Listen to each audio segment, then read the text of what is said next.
And it's time that we start to clean our own backyard. It's time to start shifting the problem away and addressing the issues. So before we get things rolling, I'd like to call Charlie Knoll, the Executive Director of the Audit Commission, up to open this meeting with a small prayer.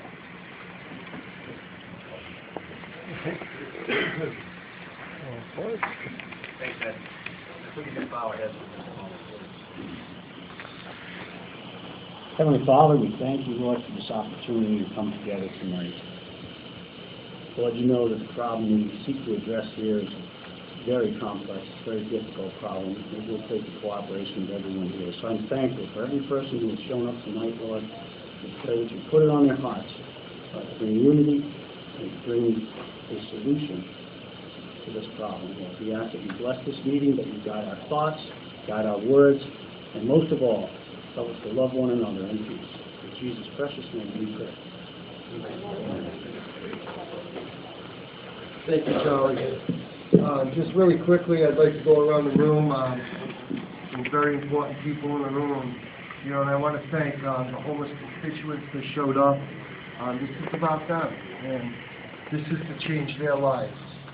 And you know, so I'd like everybody to give a hand to these people, and you know, just take a look on the side of you. These people are very important. That's what we're here for.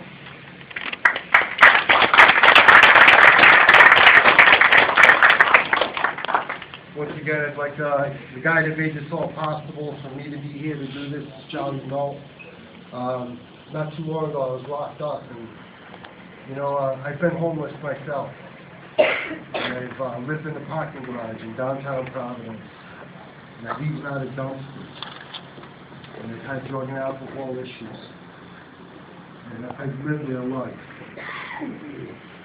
And so I'm laying in a cell block, Medium 1 security at the ACI, and I just come back from a Bible study, and I close the door to my cell, and I ask God for guidance. What's next for me, God? And before that, I was temporarily, I was the site director for the Emmanuel House Emergency Shelter. And God answered me, and He told me, your work isn't done. It's time to go home and finish your work. And He showed me the people along the bike path. And He showed me the people in the soup kitchens. And He showed me the people in the mission. And He said, Ed, go do what you got to do. And because of that, I approached Charlie, and he went before, he took my story before his board of directors. And it took a couple weeks, and he came back and he said, Ed, we'll give you the resources you need. Go do this. And, you know, today I walk with God in my shoes, and, you know, I go out on that bike path at night, and I see a lot of these guys every day, every night. And, you know, I just make sure they got what they need right now, what I can offer them. And sometimes it's just a street sheet or a hug or a cigarette or a soup kitchen list, whatever it is.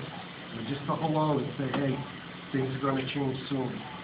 And, you know, Charlie made this possible for me. So I want to give Charlie a round of applause and his church.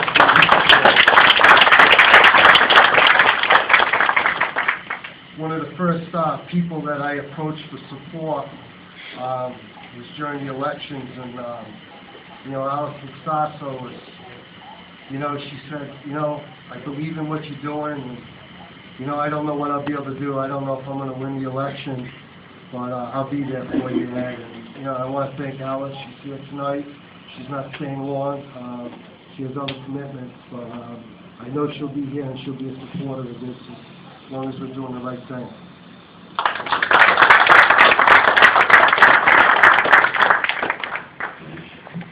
I'd like to recognize Mr. Giroux from the West Warwick Town Council. It's going to be an uphill battle. This is a tough town.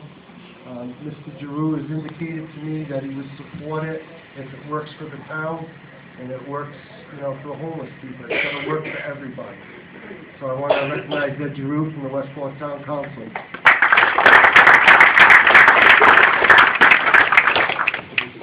One of the guys that works tirelessly in his community to make sure these guys don't go hungry and organizes a group of volunteers that are some of the most beautiful, wonderful people that I've had the opportunity to deal with. And I want to thank Andy for being here tonight, from Rogers Paint, and a member of the ADA, the Arctic Village Association.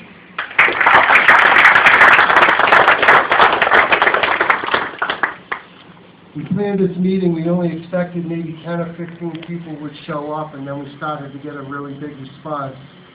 And yesterday afternoon, at the last minute, I walked across the street from Picard's Coffee House that only holds about 20 people comfortably and only has about 10 chairs. And, Mr. Picard was very generous in offering his place, but he came and he said, it's not going to work. I said, what am I going to do? He said, go to the senior center. So I walked over here, and, Manny at the last minute said, hey, you can have the rooms, no charge. We'll give you everything you need. We'll get the chairs set up, and we'll make sure the heat's on. And I want to thank Manny, the director of the West Warwick Teen Center.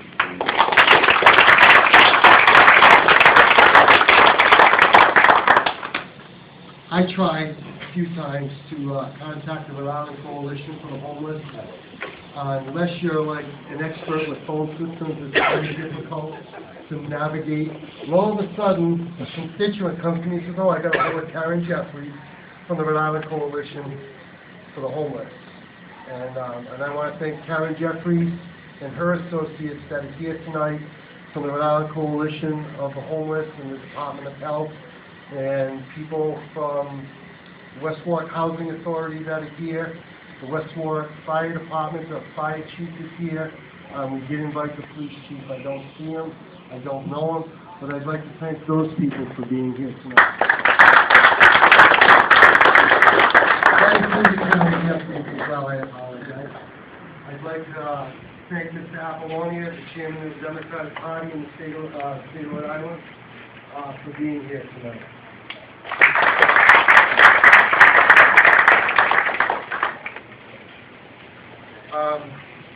If I don't know you, or I didn't thank you, and you needed to be thanked, I apologize. I'm sorry, Barbara and her husband Steve are here. They, I guess, are head of the ADA, the Arctic Village Association, and they've been having meetings over the past 2 weeks, and they know there's an issue, and they haven't found a solution, and they need a solution. They need to protect the kids, but they also know there's a problem, and they want to help with the problem. And I want to thank those people for being here tonight.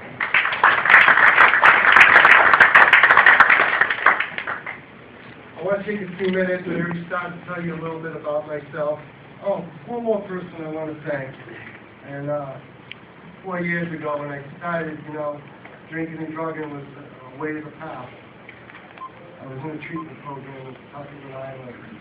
This guy showed up one night, and he offered his help, he offered the guidance, and he offered to mentor me. And he's been a dear friend ever since. And he's a business owner in the town of West Warwick, and he knows about these issues.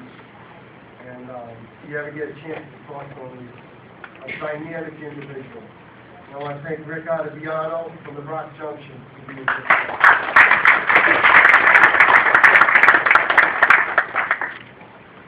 So, like I said, I was beginning to share a little bit about myself. You know that I've been homeless. And it wasn't my first time homeless. I've been homeless in California. I've been homeless in Nebraska. I slept on the beaches in Florida. There's no place to go, no money. I've been homeless in Iowa, Kansas. I've been homeless pretty much in every region in this country. And a lot of my homeless issues are due to drug and alcohol issues. And until I broke that cycle, I couldn't break the cycle of either being homeless or one check away from being homeless. And, my family did everything they could do for me. My friends did everything they could do for me. It became tiring and exhausting for them. And it became tiring and exhausting for me. I'm going to be 50 years old in about 40 days. And, I'm still one check away from being homeless. I live week to week. And I have a little apartment that I call my own. I'm feeling enough to me. I have a little office to go to, and I don't get paid for doing it. I don't receive a dime for doing it anyway. And I have the opportunity to have the resources to help others today. And like I said, if you haven't figured it out, I'll tell you right now, I'm a Christian today. I recovered from Catholicism. I don't mean to offend anybody. Catholic Church just wasn't for me. I needed more. And in my shoes and in my footsteps, wherever I was, whatever church it was, God has always been with me. I've been the one that gave me my God, my higher power, my Lord and Savior. I walked away, and when I turned around, he's been there and said, "Come on home." Today I'm home with my God. Today, because I have a God in my life, I have a home. I used to go on couch surfing, waiting to find a place to move into. Like I said, I'm one step away from being homeless myself. My vision, the vision of the Pawtuxet Valley Homeless Advocacy, is to end homelessness in Pawtuxet Valley. It's the same vision that the Rhode Island Coalition has, but in a smaller sense. We want to look at our issues. We want to look at what's in our backyard. The Rhode Island Coalition for the Homeless addresses those issues in a statewide area. I don't have those resources. I don't have that manpower. We don't have those finances. One of the things I want to assure the town of West Warwick, the towns of Coventry, East Greenwich, Warwick, and Cranston, is Pawtuxet Valley and Cook County affect those areas. And there's homeless people in those areas. They may not all be on the street. They may be on someone's couch or in the back of a car or living in a hotel when they get their check, and when the money runs out, they're back on the street for a week or two. But it's a cycle that they continue to live. And our vision is to not be a burden on the taxpayers. We're not looking for any money from the town, from the municipal town. We're not looking for any money from the state. We're not looking for any money from the federal government. Government, local, state, and federal are already in trouble. We don't want to become an additional burden. We want to wipe them alone.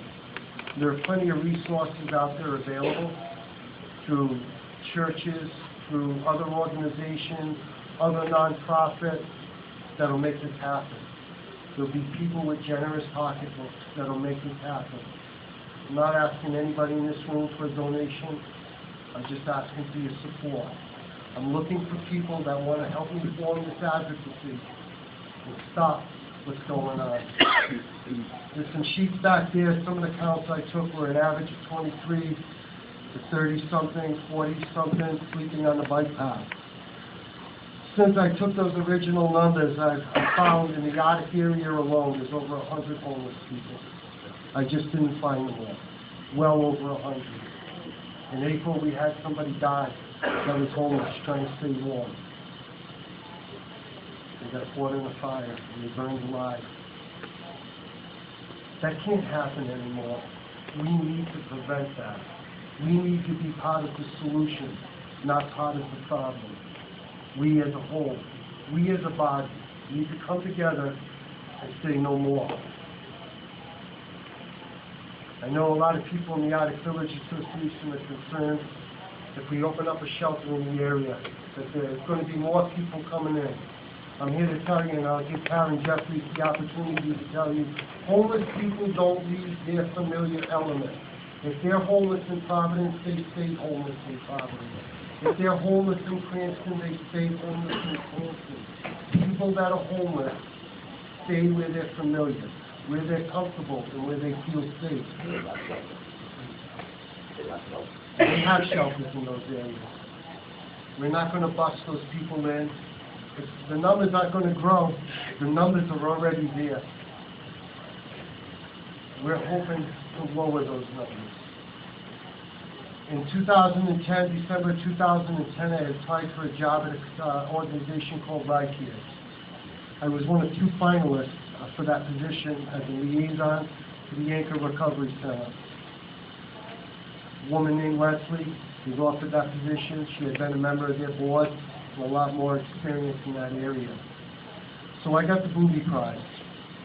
And the booby prize was to be the site director for the Emmanuel House Emergency Shelter that was opened and operated by the Rhode Island Catholic Diocese of the Diocese of Providence. And if you ask me, I got the best prize of all. I got the best job in Rhode Island, better than being governor. I got to help people. I got to hear their problems. I got to find the resources. I got to meet people like Karen, and I forget her name, but a woman that I served on the Governor's Council that's sitting next to her, does a lot of work with housing and stuff like that. But I got to meet people both on the political side and people on the homeless side.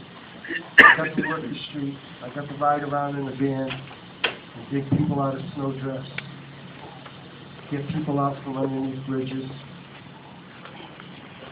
go up for a warm bowl of soup and a hot cup of coffee, maybe a pair of dry socks, something. Something was better than nothing. And it became my life. And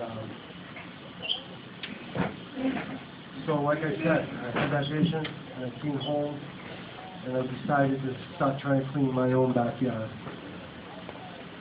And, you know, they do a lot of wonderful things at the other shelters throughout the state. I know the Welcome House in Peacedale. It's got a wonderful program down there. The Providence Rescue Mission on Cranston Street, they've got a great program there. You know, I know the House of Hope, which operates Arlington Hall, they do the best they can with what they got, you know. There's not a lot of money out there for this, but what's there, these organizations make the best of. And until I hear somebody else with a better idea, I'm going to continue to try to make this idea grow. I'm open and available to anything that anybody has to offer. And when the coalition is finally formed, we'll bring that to the coalition. And we'll ask them to continue to try to do this work. And we'll ask them for better ideas. And I invite people that are involved in the political parts of the town. I invite people that are involved with the municipalities. I invite people from the Arctic Village Association and business owners to join the coalition. Because if you don't join the coalition, your voice won't be heard. Your ideas won't be heard. And we can only work with what we've got. So there's a sheet at the back desk there that says Arctic Mission Volunteer Sign-Up Sheet. It's on a clipboard.